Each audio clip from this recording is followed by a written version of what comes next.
वो भी नहीं है। और ऐसे ना यहाँ पे बस 30 जनवरी तक, ये बात यार मेरे पास टाइम नहीं है ना, मैं फालतू आदमी ना हूँ जो फोकट में काम करूँ है ना, पर फिर भी चलो कर देते हैं। तो मुझे 4 पार्टिसिपेट कराने हैं, नंबर कटेंगे तो उनमें कटेंगे। और वैसे आज तुम्हारी हालत देख कर पता लगेगा सब कुछ ही कटेगा, है ना, पता नहीं तुम करते हैं क्या, वो मेरी समझ से बाहर है। तो लाइट हमें पढ़ना है। तो देखो हम है ना दैनिक जीवन में विभिन्न प्रकार की वस्तुओं को देखते हैं, तो उन वस्तुओं को दिखाने में सहायता कौन करता है, तो वो होता है प्रकाश। ठीक है, देखो आंखें, अब ये मत कहना कि आंखें दिखाती हैं, आंखें और कान तो हमारे जब भी होते हैं जब हम कुछ सुनते हैं हम कुछ देखते हैं, और जब भी होते हैं जब हम कुछ सुनते नहीं है हम कुछ देखते नहीं है, दोनों। जैसे मेरे कमरे में आंखें तो है, तुम्हारे पास दिखाई क्यों नहीं दिया, क्योंकि वहाँ प्रकाश नहीं था। तो एक बात क्लियर रख लेना कि वस्तुओं को दिखाने में कौन सहायता करता है, प्रकाश। ठीक है, तो प्रकाश की परिभाषा बढ़ती है, प्रकाश वह उपकरण या वह साधन है जो हमें वस्तुओं को देखने में सहायता करता है। ठीक है, ये प्रकाश की परिभाषा है। तो प्रकाश वह उपकरण या साधन है जो हमें, मतलब तुम्हारी हंसी भी आएगी, जो हमें वस्तुओं को दिखाने में सहायता करता है।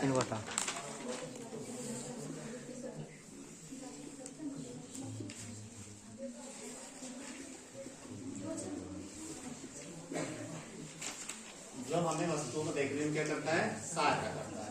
तो ये तो एक सामान्य सी परिभाषा हो गई कि वह उपकरण या वह साधन, तो इधर देख, वह उपकरण या वह साधन जो हमें वस्तुओं को देखने में सहायता करता है, उसे किस नाम से जानते हैं, प्रकाश के नाम से जानते हैं। अब देखिए, हालांकि इसकी वैज्ञानिक परिभाषा दूसरी है। ठीक है, तो वैज्ञानिक परिभाषा क्या है कि प्रकाश एक तरंग है जिसमें ऊर्जा होती है, और कौन सी तरंग है, विद्युत चुंबकीय तरंग है, ये इसकी दूसरी वैज्ञानिक परिभाषा है। तो प्रकाश एक विद्युत चुंबकीय तरंग है, प्रकाश एक विद्युत चुंबकीय तरंग है, ये बात मैक्सवेल ने बताई थी। ठीक है, तो प्रकाश ऊर्जा की एक तरंग है जो मैग्नेटिक इफेक्ट दिखाती है, यानी कि इलेक्ट्रो का मतलब है विद्युतीय प्रभाव और मैग्नेटिक का मतलब है चुंबकीय प्रभाव। ठीक है, तो ये इसकी सही परिभाषा है कि प्रकाश एक विद्युत चुंबकीय तरंग है जिसमें ऊर्जा होती है। ठीक है, तो ये तो बात हो गई थोड़ी सी प्रकाश की। तो प्रकाश हमें वस्तुओं को दिखाने में क्या करता है, सहायता, और प्रकाश क्या है, प्रकाश एक विद्युत चुंबकीय तरंग है। अब हम पढ़ते हैं, सबसे पहले कुछ हेडिंग है और उनका नाम है, एक तो है प्रकाश पुंज, ठीक है, और दूसरा हम पढ़ेंगे प्रकाश किरण।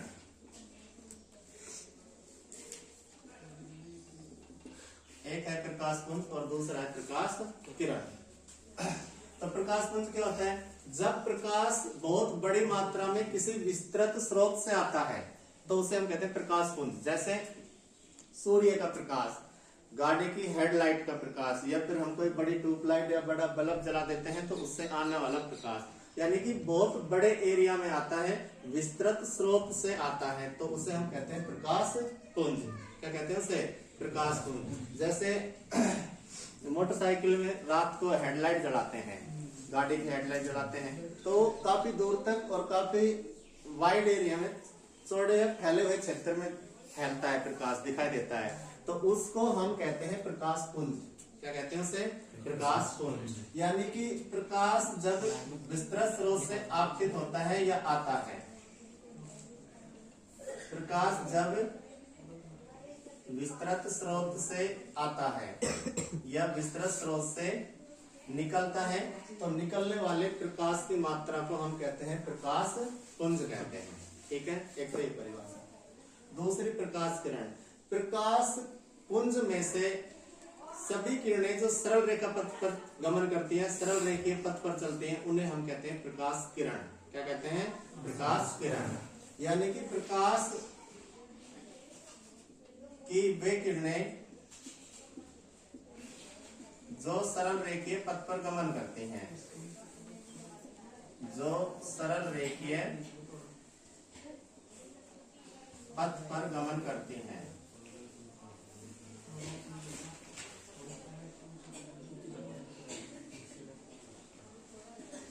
उन्हें हम कहते हैं प्रकाश किरण। तो देखो किरण में एक प्रकाश किरण भी हो सकती है, दो प्रकाश किरण भी हो सकती हैं, 5 भी हो सकती हैं, 10 भी हो सकती है, 20 भी हो सकती है, ठीक है। लेकिन कंडीशन क्या है, वो चलनी कैसी चाहिए, सरल रेखीय पथ पर चलनी चाहिए। तो हम उनको क्या कहेंगे, प्रकाश किरण। क्या कहेंगे उनको, प्रकाश किरण कहेंगे, ठीक है। तो यहाँ तक तो एक बेसिक बात थी जो तुम्हें पता होनी चाहिए कि प्रकाश एक उपकरण या साधन है जो हमें वस्तुओं को देखना। ये बताओ अंग्रेज आड़े से बढ़िया चल रहे हैं, चल रहे तो बस, तो फिर चल बढ़िया चलना चाहिए, पॉकेट में तो सब बढ़िया ही चल रहा है। प्रकाश वह उपकरण या साधन है जो हमें वस्तुओं को देखने में क्या करता है, साथ, यानी जो हमें वस्तुओं को दिखाता है। दूसरी यदि इसकी वैज्ञानिक परिभाषा की बात करें तो प्रकाश एक विद्युत चुंबकीय तरंग है जिसमें ऊर्जा होती है। इसके बाद हम पढ़ते हैं प्रकाश पुंज। जब प्रकाश किसी विस्तृत स्रोत से आपतित होता है तो उस विस्तृत स्रोत से निकलने वाले प्रकाश की मात्रा को हम कहते हैं प्रकाश पुंज। परिभाषा तो लिखा रखी होंगी ये सब। अगला है प्रकाश किरण। प्रकाश पुंज हो चाहे कोई विस्तृत स्रोत से निकलने वाला प्रकाश हो, यदि वो सारी प्रकाश किरणें एक सरल रेखीय पथ पर चलती हैं तो हम उसे कहते हैं प्रकाश किरण। तो प्रकाश किरण में एक किरण भी हो सकती है, 2 भी, 5 भी, 10 भी, कितनी भी हो सकती है। बस कंडीशन क्या है कि वो कहाँ चलनी चाहिए, सरल रेखीय पथ पर गमन करनी चाहिए, तो उनको प्रकाश किरण कहते हैं। तो इस चैप्टर में हम प्रकाश पुंज नहीं लेंगे, केवल क्या लेंगे, प्रकाश किरण। यानी जितने भी हम डायग्राम बढ़ाएंगे उन सब में या तो हम 1 या 2 या 3 कैसे किरण लेंगे, प्रकाश किरण, यानी वो सरल रेखीय पथ पर चलती है, ठीक है। अब उसके बाद कुछ बातें हैं, कुछ वैज्ञानिक हुए जिन्होंने प्रकाश की प्रकृति के बारे में बताया, तो सुनिए। प्रकाश की प्रकृति यानी नेचर ऑफ लाइट कैसी है, प्रकृति कैसी है। तो जैसे आदमी का स्वभाव होता है वैसे प्रकाश का भी स्वभाव है, कोई ना कोई। तो आदमी गुस्सैला होता है, झगड़ालू होता है, कई कई तो पता नहीं कैसे कैसे होते हैं, मेरे जोड़े देख लो तो पता नहीं कैसे कैसे होते हैं। तो ठीक उसी प्रकार से प्रकाश की प्रकृति होती है, ठीक है। तो प्रकाश की प्रकृति को लेकर 4 सिद्धांत अपने सामने आते हैं। कितने सिद्धांत, 4। वैसे तो 5 हैं लेकिन अपन 4 पढ़ते हैं, 5वें का नाम मैं तुम्हें बता दूंगा, 5 सिद्धांत याद रखने हैं। पहला सिद्धांत आता है प्रकाश का कणीय सिद्धांत। प्रकाश का कणीय सिद्धांत। और ये प्रकाश का जो कणीय सिद्धांत है ये दिया था न्यूटन ने। किसने दिया, न्यूटन ने। देखो न्यूटन ने हमें बहुत कुछ दिया है, इसलिए सम्मान करना चाहिए। तो न्यूटन ने हमें बहुत सारे नियम, प्रकृति के जितने भी घटनाएं हुई हैं ज्यादातर घटनाओं का अध्ययन न्यूटन ने किया है। चाहे वो गुरुत्वाकर्षण का नियम हो, चाहे वो कार्नो इंजन की दक्षता का नियम हो, चाहे वो वस्तुओं के शीतलन का नियम हो, चाहे वो गति के नियम हो, ठीक है, चाहे वो सापेक्ष गति के नियम हो, चाहे वो सापेक्ष गति हो, सारी प्रकार की गति या घूर्णन गति, जो भी नियम दिए हैं वो सब किसने दिए हैं, न्यूटन ने। प्रकृति के बारे में जो नियम दिए हैं न्यूटन ने दिए हैं। तो ये प्रकृति का ही तो है प्रकाश। प्रकाश कहाँ से आता है, प्रकृति में ही है। तो प्रकाश के बारे में भी सर्वप्रथम किसने बताया, न्यूटन ने। और न्यूटन ने बताया था कि न्यूटन साहब बोलते हैं कि प्रकाश जो होता है वो किरण के रूप में तो चलता है, लेकिन जो किरण होती है ना इसमें प्रकाश छोटे छोटे कणों के रूप में होता है। जैसे मान लो ये प्रकाश की किरण चल रही है, ठीक है, इसमें एक कण यहाँ होगा, एक कण यहाँ, एक कण यहाँ, एक कण यहाँ, ऐसे कणों के रूप में क्या करता है, गति करता है। तो न्यूटन ने क्या बताया कि प्रकाश जो होता है कणों के रूप में पाया जाता है। प्रकाश की प्रकृति कैसी होती है, कणीय प्रकृति होती है, ठीक है। और न्यूटन का जो सिद्धांत है वो प्रकाश का कैसा है, कणीय सिद्धांत, कि जब भी कोई प्रकाश किरण चलती है तो उसमें कण पाए जाते हैं और वो कण क्या करते हैं, गति करते हैं, तब जाके हमें प्रकाश चलता हुआ दिखाई देता है।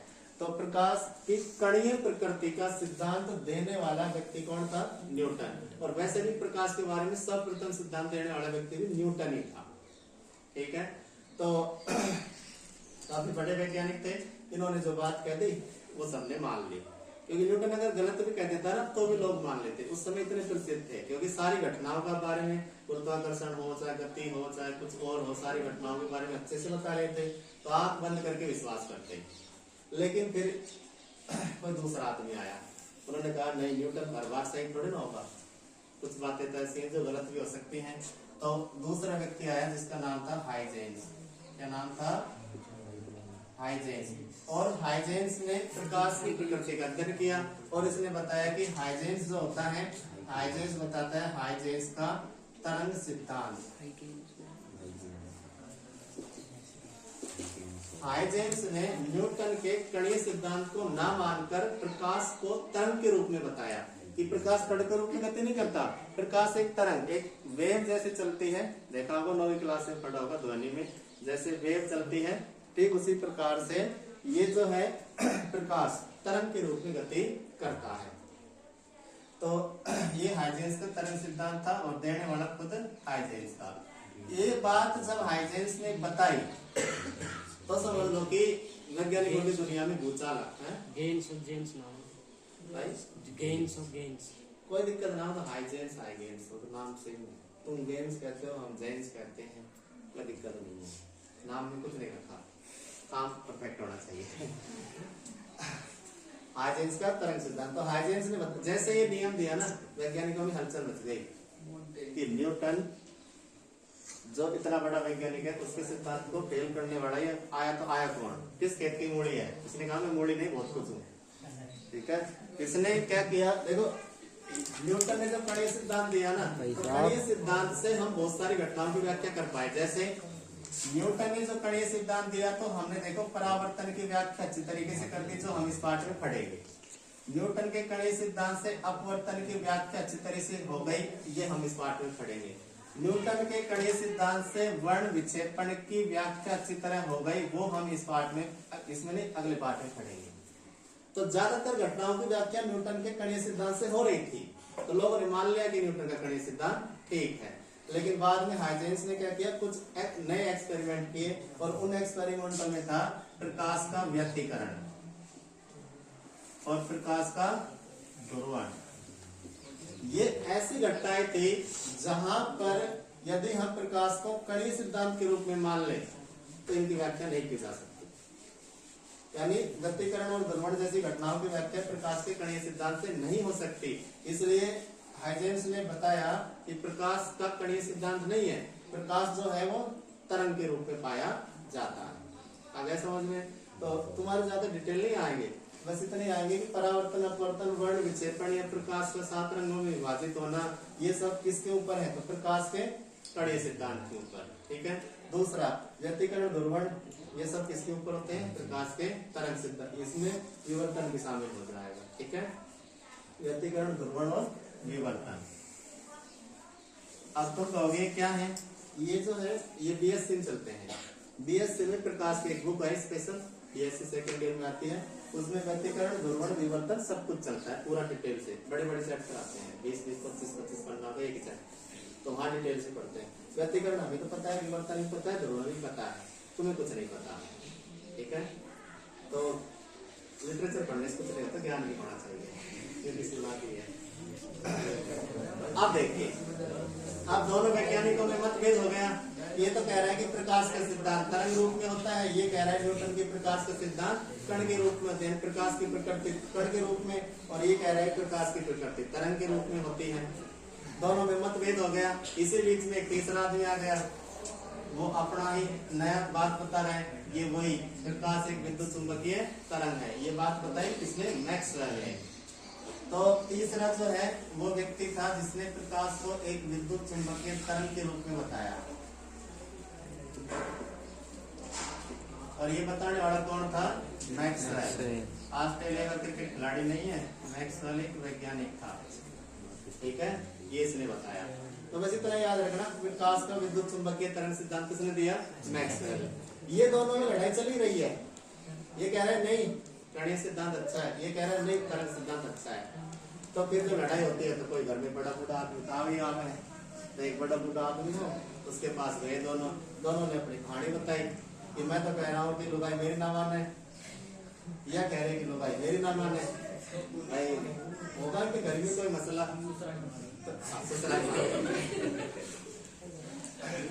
तो अब क्या हुआ कि ये किसी व्यक्ति के पास गए, तो बड़ा बूढ़ा आदमी, देखो जिसका नाम ही बड़ा बूढ़ा अनपस है और वह आदमी भी बड़ा ही था, उसका नाम था डी ब्रोगली। क्या नाम था, डी ब्रोगली। तो डी ब्रोगली के पास गए और न्यूटन ने अपना रोना रोया कि मेरे भाई कौन माने, काम धंधो कौन करे और परेशान करे, वो पीठ भी देगा लवन है ना, ऐसे रोना रो है। तो यानी इसने ये बताया था कि कणी प्रकाश जो होता है कणी सिद्धांत के रूप में होता है। इसने अपनी घटनाओं को बता दिया कि परावर्तन, अपवर्तन, वर्ण विक्षेपण सबकी व्याख्या आसानी से कर सकते हैं। फिर इसके बाद आ गया इसने रोना रोया, तो भैया कि लुगाई ना माने मेरी कौन माने, ये लुगाई इसमें थोड़ी है। तो इसने कहा कि कुछ घटनाएं ऐसी हैं जिनकी हम केवल तरंग से व्याख्या कर सकते हैं, यहाँ पे कणीय सिद्धांत लागू नहीं होता। व्यतिकरण की व्याख्या कणीय सिद्धांत से नहीं हो सकती, ध्रुवण की और विवर्तन की भी नहीं हो सकती। डी ब्रोगली ने दोनों की सुनी, बिठाया, बैठ जाओ भाई, अब लोग आएंगे तो कई बात करें, लोग ऐसे बात करेंगे तो दो बात मुंडा में से और निकालेंगे। तो इसने दोनों को बिठा दिया, तो दोनों को बिठा के और समझाया, और समझाने के बाद ये कहा था कि देख ना तो तेरी बात ना तेरी बात, इसे अगर दोनों अपना अपना काम बांट लो। तो इन्होंने क्या बांट लिया, अपने काम बांट लिए कि तेरी भी बात रह जाएगी, तेरी भी बात रह जाएगी। तो डी ब्रोगली ने इन्होंने पूछा कैसे रह जाएगी, तो डी ब्रोगली ने कहा कि दोनों शामिल हो जाओ। तो ऐसा नियम बना दो जिसमें क्या हो जाओ, दोनों ही शामिल हो जाओ। तो उसे बोलते हैं प्रकाश का द्वैत सिद्धांत। क्या बोलते हैं, द्वैत। द्वैत का मतलब दो सिद्धांत, यानी कि दोनों ही शामिल है उसमें। तो अगला नेक्स्ट जो है प्रकाश का द्वैत सिद्धांत या प्रकाश की द्वैत प्रकृति। प्रकाश की द्वैत प्रकृति। तो प्रकाश की द्वैत प्रकृति के बारे में किसने बताया था, डी ब्रोगली ने। किसने बताया, देखो बूढ़ा बड़ा फायदा उठाकर जाना है, ये बात तो सत्य है। अपने गांव में बूढ़ा डोकरा बैठे रहेंगे ने, और उनको उन्हें शायद कभी भी गांव में बैरबानी शायद देखी भी होगी, लेकिन इतनी गौर कर ना देखी होगी। लेकिन जब भी कोई नई नई बैरबानी निकलेगा चाल देकर बता दे कौन सा बैरबानी है, जितना एक्सपीरियंस है। तो ये बूढ़ा बड़ा आदमी है, बता ही दे, ठीक है, हकीकत की बात है। प्रकाश की द्वैत प्रकृति के बारे में किसने बताया, डी ब्रोगली ने। किसने कहा, डी ब्रोगली साहब कहते हैं कि न्यूटन तेरी बात भी गलत नहीं है, हाइजेंस तेरी बात भी गलत नहीं है।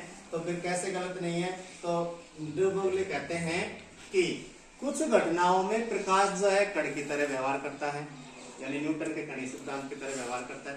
कुछ घटनाओं में प्रकाश जो है वो हाइजेंस के तरंग सिद्धांत के रूप में व्यवहार करता है। तो जरूरी नहीं है कि किसी एक ही घटना के लिए हम एक ही नियम को लागू करें। हो सकता है किसी एक घटना में दोनों नियम भी लागू हो सकते हैं, यानी काफी बार उसी घटना में कणीय सिद्धांत भी लागू हो सकता है और तरंग सिद्धांत भी लागू हो सकता है। तो इसे कहते हैं प्रकाश की द्वैत प्रकृति, जब प्रकाश दोनों तरीके का व्यवहार करता है। प्रकाश दोनों तरीके का व्यवहार करता है तो इसे क्या कहते हैं, प्रकाश की द्वैत प्रकृति। और प्रकाश की द्वैत प्रकृति के बारे में किसने बताया था, डी ब्रोगली साहब ने बताया था। ठीक है, बड़ा बूढ़ा आदमी, दाढ़ी वाड़ी गला बड़ी सफेद दाढ़ी है ना, मैंने देखा है, मिल के आया था इससे, पता नहीं कहाँ मिला था। इनके अलावा एक जो नियम है वो प्रकाश के बारे में तुम्हें याद रखना है, वो पांचवा है, और पांच है प्रकाश का क्वांटम सिद्धांत। ठीक है, प्रकाश का क्वांटम सिद्धांत लिखवा रहा गया, नहीं लिखवा रहा होगा, तो इसे कहीं ना कॉपी वगैरह पे तुम घर जाके कहीं पे भी लिख लेना। तो प्रकाश का क्वांटम सिद्धांत क्या था, क्वांटम सिद्धांत का मतलब है कि प्रकाश एक ऊर्जा के रूप में होता है, और ऊर्जा भी फोटोन के रूप में होती है। फोटोन क्या होते हैं, फोटोन क्या होते हैं ये तुम्हें नहीं पता। तो फोटोन क्या होते हैं, जब हम किसी सौर ऊर्जा की प्लेट पर सूर्य के प्रकाश को गिराते हैं तो सौर प्लेट में से निकलने वाले इलेक्ट्रॉन को फोटोन कहते हैं। थोड़ा समझ लीजिए, बस तुम्हारे काम का नहीं है। देखो जैसे हम सौर ऊर्जा से लाइट बनाते हैं, तो सौर ऊर्जा की प्लेट पे कुछ ना कुछ तो होता है जो लाइट बनती है। तो जैसे ही सूर्य का प्रकाश गिरता है तो सूर्य के प्रकाश में इतनी ऊर्जा होती है कि सोलर प्लेट में जो छोटे छोटे पार्टिकल होते हैं उनमें जो इलेक्ट्रॉन होते हैं, इलेक्ट्रॉन गति करते हैं, और इलेक्ट्रॉन की गति करने से तो विद्युत धारा बढ़ती है। ये तो हम पढ़ेंगे अगले चैप्टर विद्युत धारा में। तो इलेक्ट्रॉनों की गति होती है, उन इलेक्ट्रॉनों की गति जो प्रकाश के कारण हुई है उसको कहते हैं फोटोन। क्या कहते हैं, फोटोन। तो ये यही बात बोल रहा है कि प्रकाश का क्वांटम सिद्धांत, इसने कहा था कि प्रकाश एक ऊर्जा है, और ऊर्जा भी किस रूप में होती है, फोटोन के रूप में होती है। किस रूप में होती है, फोटोन के रूप में होती है।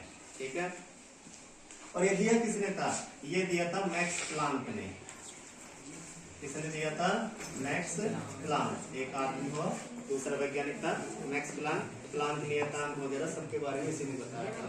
तो था मैक्स प्लांक, इसने बताया था प्रकाश का क्वांटम सिद्धांत। इसके अनुसार प्रकाश की प्रकृति जो होती है एक ऊर्जा की होती है और ऊर्जा भी फोटोन के रूप में होती है।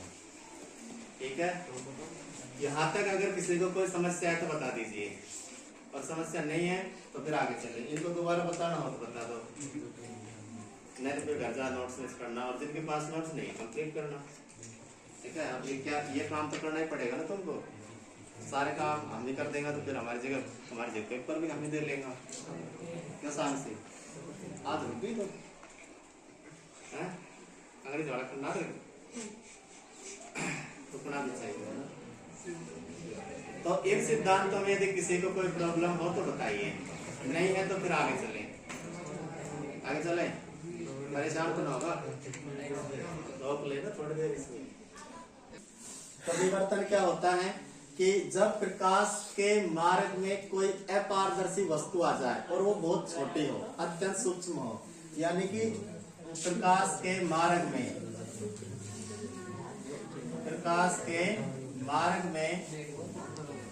अपारदर्शी वस्तु आए। अपारदर्शी जानते हो ना, जिसके आर पार प्रकाश नहीं जा सकता, जिसकी छाया बनती है।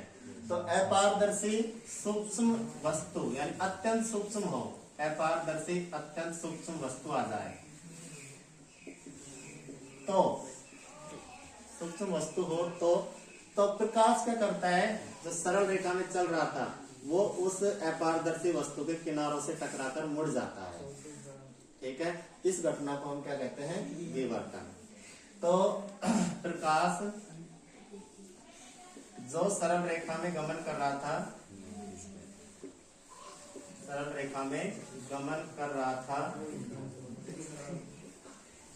वो वस्तु के किनारों से टकराकर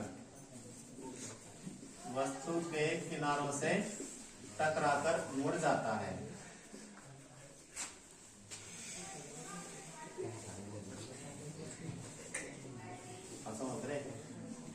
इसे विवर्तन कहते हैं। इसे हम क्या कहते हैं, विवर्तन। इस घटना को हम क्या कहते हैं, विवर्तन। कि प्रकाश सरल रेखा, अब देखो यहाँ पर वही तो बात लागू हो गई विवर्तन में। ये कोई छोटी सी वस्तु है, अपारदर्शी है ना, सूक्ष्म वस्तु है। अब यहाँ प्रकाश की किरण आ रही है, आई प्रकाश की किरण सीधी आएगी सरल रेखा में, यहाँ पे आने के बाद ना ऐसे मुड़ गई, ऐसे मुड़ गई, किनारे से टकरा मुड़ गई तो मुड़ गई। तो बताओ यहाँ पर कण सिद्धांत लागू हुआ, नहीं हुआ। तो विवर्तन में देखो प्रकाश की किरण मुड़ गई, अब मुड़ गई तो क्या बन गई, तरंग। तो हाइजेंस का तरंग सिद्धांत किसमें लागू होता है, विवर्तन की घटना में लागू होता है। इसलिए विवर्तन की घटना को देखकर हाइजेंस ने कहा था कि प्रकाश सदा कण के रूप में नहीं होता, कई बार कई घटनाओं में वो तरंग के रूप में व्यवहार करता है। ठीक है, तो विवर्तन समझ में आया। जब प्रकाश के मार्ग में कोई अपारदर्शी अत्यंत सूक्ष्म वस्तु रखी हो तो प्रकाश जो सरल रेखा में गति कर रहा था वो वस्तु के किनारों से टकराकर या उस अपारदर्शी वस्तु के किनारों से टकराकर मुड़ जाता है। प्रकाश के इस प्रकार मुड़ने की घटना को क्या कहते हैं, विवर्तन। क्या कहते हैं, विवर्तन। सही है ना, तो दिक्कत हो तो बता देना। इसे हम विवर्तन कहते हैं। ठीक है, डिफ्रैक्शन बोलते हैं अंग्रेजी में, तो अंग्रेजी में जरूरी है ना, बताओ। डिफ्रैक्शन बोलते हैं अंग्रेजी में। ठीक है, यहाँ तक हो गया तुम्हारा नॉर्मल जो प्रकाश की बात थी वो कंप्लीट हो गई। अब यहाँ से आगे चलेगा प्रकाश का परावर्तन। ठीक है, क्या चलेगा, प्रकाश का परावर्तन। तो एक बार इसको मिटाते हैं फिर चालू करते हैं। माध्यम में चलकर किसी पॉलिश किए हुए अथवा समतल दर्पण पर आपतित होती है तो टकराकर पुनः उसी दिशा में लौट जाती है। इस घटना को हम कहते हैं प्रकाश का परावर्तन। तो देखो परावर्तन क्या होता है, इसकी डेफिनेशन सुनिए एक बार, बोलो मत ना। जब प्रकाश की किरण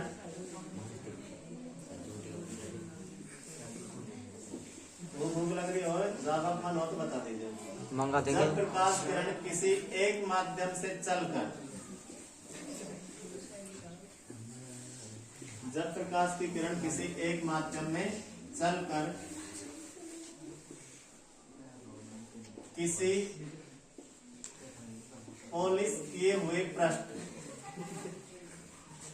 किसी पॉलिश किए हुए पृष्ठ जैसे दर्पण, दर्पण भी क्या है, पॉलिश पृष्ठ है, चमकदार पृष्ठ है। तो किए हुए पृष्ठ जैसे दर्पण पर गिरती है या आपतित होती है, टकराती है, तो उसी माध्यम में पुनः लौट जाती है।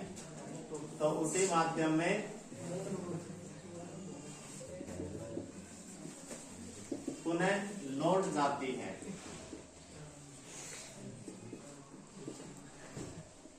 इसे हम क्या कहते हैं, प्रकाश का परावर्तन की घटना कहते हैं।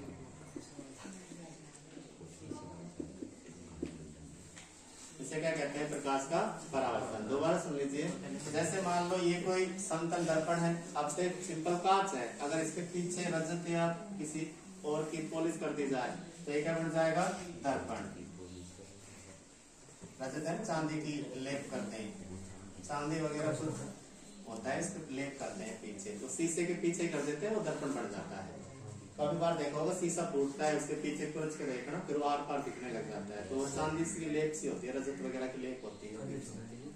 अब ये दर्पण बन गया, ये डॉटेड लगाए ना ये, अब ये दर्पण बन गया। पहले सिंपल कांच था, तो अब ये बन गया दर्पण। ठीक है, क्या बन गया, दर्पण। अब जैसे दर्पण बना तो हम क्या कर रहे हैं, कोई प्रकाश की किरण इस दर्पण पर आपतित कर रहे हैं, आपतित हो गई। अब ये क्या करेगी, यहाँ दर्पण से टकराएगी और टकराने के बाद पुनः इसी माध्यम में, जिस माध्यम से आई है, ये बात याद रखना, परावर्तन में तो इधर से आई है ना, तो इधर ही जाएगी। अपवर्तन में इधर से आई है, दूसरे माध्यम में जाएगी। यही अंतर है वैसे अपवर्तन और परावर्तन में, तो अच्छी तरह समझ लेना। परावर्तन में तो प्रकाश किरण एक ही माध्यम में आ रही है, उसी माध्यम में वापस जा रही है टकरा के, लेकिन अपवर्तन में दूसरे माध्यम में जाएगी। बस यही अंतर है, थोड़ा सा परिभाषा में दोनों सेम है। ठीक है, अब यहाँ दर्पण पे टकराई और वापस चली गई। ठीक है, ये घटना कहलाती है प्रकाश का परावर्तन। क्या कहलाती है, प्रकाश का परावर्तन। कि जब कोई प्रकाश किरण किसी एक माध्यम में चलकर किसी पॉलिश किए हुए पृष्ठ जैसे दर्पण पर गिरती है, तो उसी माध्यम में पुनः लौट जाती है। इस घटना को हम कहते हैं प्रकाश का परावर्तन। क्या कहते हैं इसे, प्रकाश का परावर्तन। अगर तुम डर जाना 8 बजे तक पार्टी पूरा परावर्तन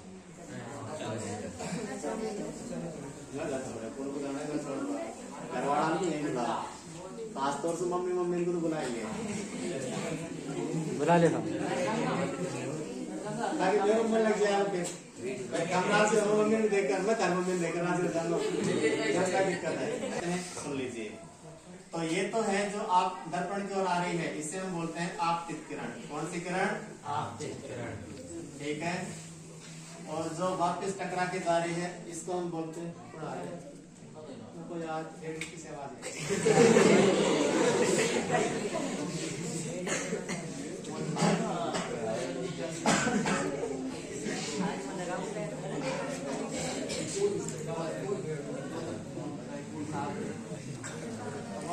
मैडम है ना, वो नहीं बोलती है मेरे से। नियम तो परावर्तन के 2 नियम होते हैं, वैसे तो 3 नियम होते हैं, लेकिन तुम्हारे 2 ही हैं। ठीक है, होते तो 3 है। तो पहला नियम और दूसरा नियम दोनों हमें यहाँ देखने हैं। ये आपतित किरण है, ये परावर्तित किरण है। ये दोनों जहाँ मिलते हैं वहां दर्पण के ऊपर एक काल्पनिक अक्ष खींचते हैं, और उस काल्पनिक अक्ष को हम बोलते हैं अभिलंब। क्या बोलते हैं, अभिलंब, जो दर्पण के लंबवत होता है। दर्पण के कैसे होता है, लंबवत, इसे हम अभिलंब कहते हैं। तो पहला नियम अब यहाँ बढ़ जाता है। पहला नियम क्या बढ़ रहा है कि किसी समतल दर्पण पर आपतित किरण, परावर्तित किरण व दर्पण के किसी बिंदु पर उपस्थित अभिलंब तीनों एक ही तल में होते हैं। एक ही तल में है या दर्पण के ऊपर है, तीनों एक ही तल में। तो पहला नियम तो क्या है कि तीनों कहाँ होते हैं, एक ही तल में। तीनों एक ही तल में या समतल में, तल कह दो चाहे समतल कह दो। ठीक है, पहली बात, पहला नियम तो ये। दूसरा नियम क्या है कि आपतित किरण द्वारा अभिलंब के साथ बनाया गया कोण होता है आपतन कोण I। ठीक है, और इसी अभिलंब के साथ परावर्तित किरण द्वारा बनाया गया कोण होता है परावर्तन कोण R। ठीक है, ये आपतन कोण है, ये परावर्तन कोण है, और ये दोनों कोण जो होते हैं बराबर होते हैं। दोनों कोण कैसे होते हैं? बराबर। यानी कि कोण आई बराबर होता है कोण आर। ये परावर्तन का दूसरा नियम। ठीक है, तो परावर्तन के दो नियम को अच्छी तरह समझ आ गए। पहले तो परावर्तन कहते किसे हैं कि जब प्रकाश की किरण किसी एक माध्यम में चलकर किसी पॉलिश किए हुए पृष्ठ जैसे कि दर्पण या फिर अन्य कोई चमकदार पृष्ठ पर गिरती है तो उसी माध्यम में पुनः लौट जाती है। तो पुनः लौट जाने की इसी घटना को हम क्या कहते हैं? प्रकाश का परावर्तन कहते हैं। अब प्रकाश के परावर्तन के लिए हमें दर्पण चाहिए, दर्पण बना दिया, आपतित किरण आई, परावर्तित किरण गई। ये बात याद रखना, जितना आपतन कोण होगा उतना क्या होगा? परावर्तन कोण। तो यहाँ से हम दो नियम निकाल रहे हैं, क्या कि आपतित किरण, परावर्तित किरण, अभिलंब और दर्पण के किसी एक बिंदु पर ही होते हैं और वो तीनों कहाँ होते हैं? एक ही तल या समतल में होते हैं। पहला नियम हो गया। और दूसरा नियम क्या हो गया कि आपतित किरण द्वारा अभिलंब के साथ बनाया गया आपतन कोण आई बराबर होता है परावर्तित किरण द्वारा अभिलंब के साथ बनाया गया एक परावर्तन कोण आर के। ये हो गया परावर्तन का दूसरा नियम। ठीक है, परावर्तन ठीक अच्छी तरह समझ आया। अब हम पढ़ रहे हैं समतल दर्पण से परावर्तन, यानी कि समतल दर्पण से हमारा प्रतिबिंब निर्माण। तो हमारा चेहरा जो हम देखते हैं वो कैसे बनता है, बस लास्ट है ये ना।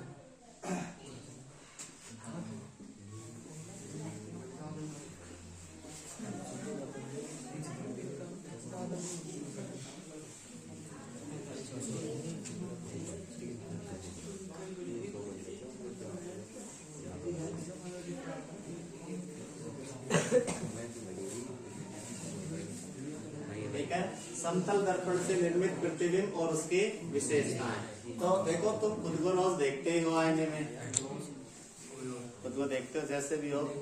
एक बात और याद रखना, साइकोलॉजी फैक्ट है कि आदमी खुद को आईने में जितना देखता है ना, उससे कहीं 10% अधिक सुंदर दिखता है वो। अब मुझे नहीं पता तुम कैसे दिखते हो खुद को, मैं तो खुद को बहुत सुंदर देखता हूँ।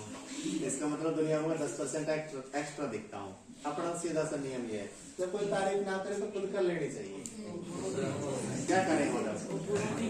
तो समतल दर्पण से प्रतिबिंब निर्माण और उसकी विशेषताएं। तो मत करें, मजा ना आ रहे तो खड़ो। देखो, सबसे पहले हम बनाते हैं दर्पण। वैसे लास्ट है, इसके बाद चले जाना, हम ठीक है। ये हमने एक दर्पण बना दिया। अब इस दर्पण के सामने हम किसी व्यक्ति को खड़ा कर रहे हैं। ठीक है, किसी व्यक्ति को सिर्फ ये मान लो, इसको रख के देते हैं। भाई कोई बात नहीं है ना, लिंक तो सही है ना? एक परफेक्ट है ना? सही है। अब सही है, दो बिंदी लगा दी इसके मान भर दे।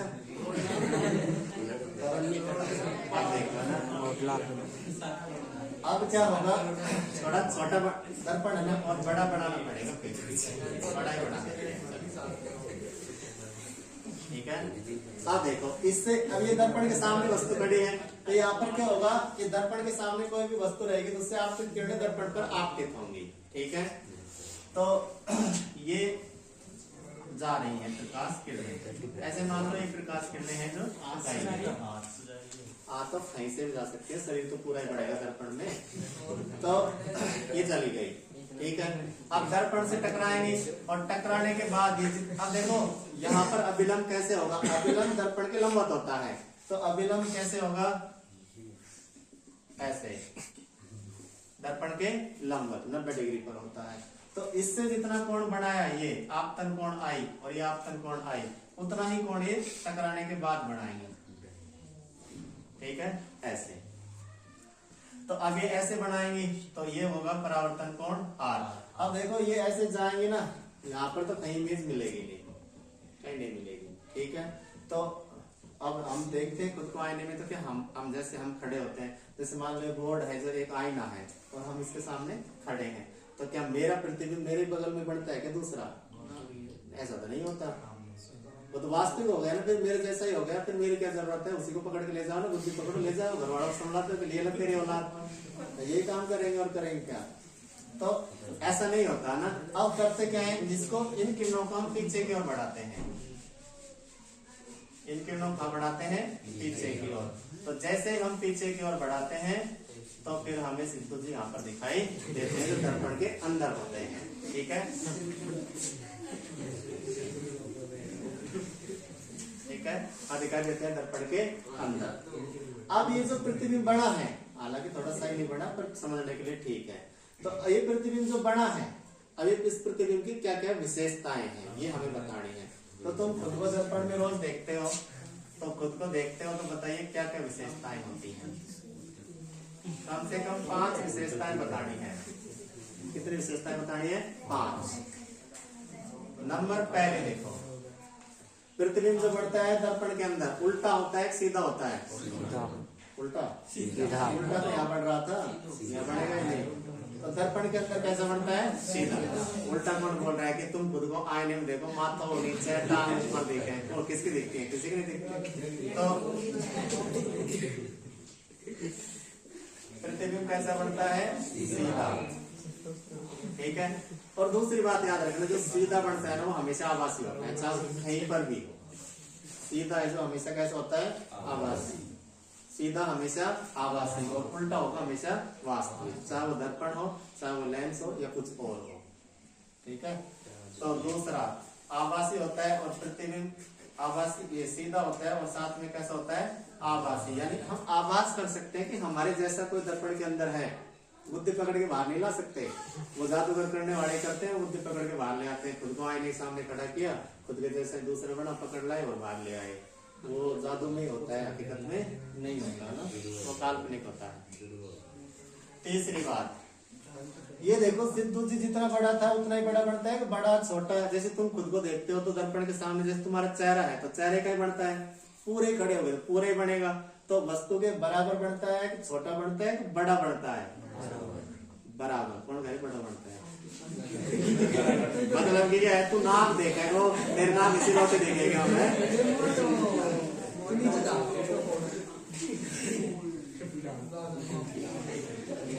वस्तु के बराबर। प्रतिबिंब कैसा बनता है? वस्तु के बराबर। नंबर चौथी बात देखिए, सुनो। सिद्धू जी मान लो दर्पण के सामने खड़े हैं, 2 मीटर तो ज्यादा हो जाएगी, 50 सेंटीमीटर देखो, खुद को निखार रहे हैं, दर्पण में, है ना, मेकअप वगैरह हो रहा है। तो 50 सेंटीमीटर दूर खड़े हैं, तो बताओ दर्पण के अंदर भी वो कितनी दूरी पर दिखाई देंगे? 50 सेंटीमीटर। यानी बनने वाला प्रतिबिंब समान दूरी पर ही दिखाई देता है। तो यहाँ पर भी कितनी दूरी होगी? 50 मीटर, ये 50 सेंटीमीटर होगी। ठीक है, तो चौथी विशेषता क्या हो जाएगी कि वस्तु की दूरी जितनी दर्पण से है उतनी ही दूरी पर प्रतिबिंब की बनता है। यानी दर्पण से वस्तु की दूरी और दर्पण से प्रतिबिंब की दूरी दोनों क्या होती हैं? समान होती है। ठीक है, और नंबर 5 की बात जो बहुत इंपॉर्टेंट है, इसे तुम याद ही रखना, वो है पार्श्व परिवर्तन। कौन सा परिवर्तन? पार्श्व परिवर्तन, लैटरल इन्वर्जन बोलते हैं अंग्रेजी में।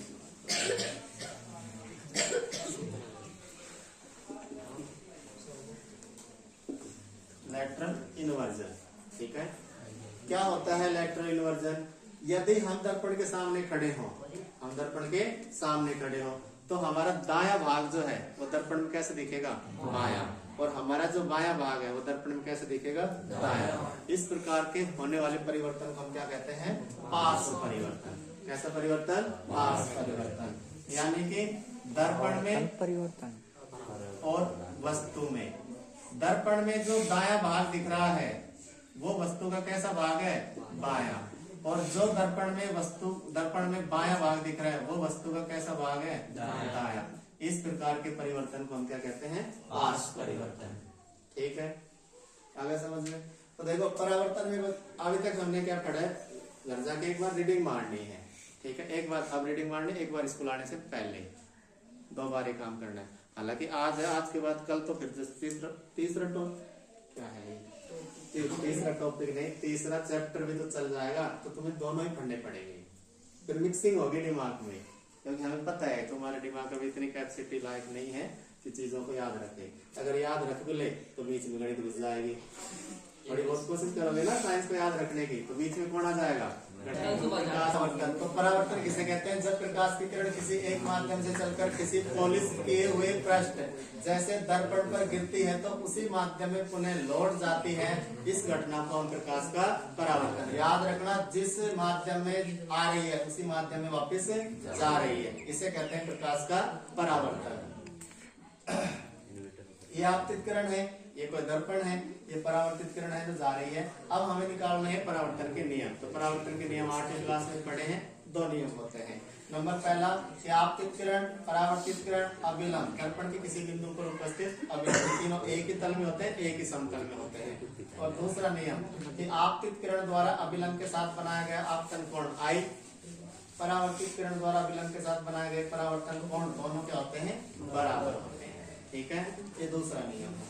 अब हमें पढ़ना है समतल दर्पण से निर्मित प्रतिबिंब का निर्माण कैसे होता है और उसकी विशेषताएं क्या है। तो हम एक दर्पण लेते हैं, दर्पण के सामने कोई वस्तु रखते हैं, वस्तु से प्रकाश किरणें जाती हैं, ये दर्पण की ओर आती हैं लेकिन मिलती नहीं है। फिर इनको पीछे की ओर बढ़ाते हैं तो हमें दर्पण में एक आभासी प्रतिबिंब दिखाई देता है। तो इस प्रकार ये तो है इमेज फॉर्मेशन, यानी प्रतिबिंब बढ़ता कैसे है, तो तुम्हें ये बढ़ाना पड़ेगा। फिर अगर ये समतल दर्पण से प्रतिबिंब निर्माण को चित्र सहित बताइए तो फिर ये चित्र बनाना पड़ेगा ऐसा। ठीक है, वो पासबुक में क्वेश्चन मिल जाएगा कोई ना कोई। अगर इसकी विशेषताएं बात करें तो जो समतल दर्पण के अंदर प्रतिबिंब बढ़ता है वो कैसा बढ़ता है? सीधा। प्रतिबिंब कैसा होता है? सीधा। कैसा होता है? आभासी। वस्तु के बराबर, उतनी ही दूरी पर बनता है जितनी की दूरी पर क्या रखी होती है? वस्तु। और लास्ट बात जो बहुत इंपॉर्टेंट है वो है पार्श्व परिवर्तन, यानी बनने वाला प्रतिबिंब क्या दिखाता है? पार्श्व परिवर्तन। यानी कि दर्पण में वस्तु का जो भाग है वो उल्टा दिखाई देता है। तो यानी वस्तु का यदि बायां भाग है तो दर्पण में कैसा दिखाई देगा? दायां। और यदि वस्तु का दायां भाग है तो दर्पण में कैसा दिखाई देगा? बायां। इस प्रकार के परिवर्तन कहते हैं पार्श्व परिवर्तन। क्या कहते हैं? पार्श्व परिवर्तन। ठीक है, अब उसके बाद हम पढ़ेंगे गोलीय दर्पण। ठीक है, तो गोलीय दर्पण क्या होते हैं? ऐसे दर्पण जिनका कोई एक पृष्ठ वक्र के आकार का होता है उन्हें हम क्या कहते हैं? गोलीय दर्पण। तो गोलीय दर्पण 2 होते हैं, उत्तल दर्पण, अवतल दर्पण। ठीक है, तो वो कल पढ़ेंगे। ये पार्ट में 4 दिन में पूरा हो जाएगा अगर इसे क्लास चली तो। ये बात याद रखना, तुम्हारे लिए खतरा है, तो मेरे लिए खतरा नहीं है। एक एक पार्ट में जुड़ते जाएंगे फिर। तो गोलीय दर्पण है, तो गोलीय दर्पण की एक डेफिनेशन है वो जरूर याद रखने। गोलीय दर्पण क्या होते हैं कि ऐसे दर्पण जिनका एक पृष्ठ कैसा होता है? वक्राकार या गोलीय होता है, उनको हम क्या कहते हैं? गोलीय दर्पण कहते हैं। तो गोलीय दर्पण 2 प्रकार के होते हैं, उत्तल और अवतल। तो कल हम पढ़ेंगे अवतल दर्पण और अवतल दर्पण से प्रतिबिंब निर्माण के नियम और प्रतिबिंब निर्माण। ठीक है, कर देता हूं।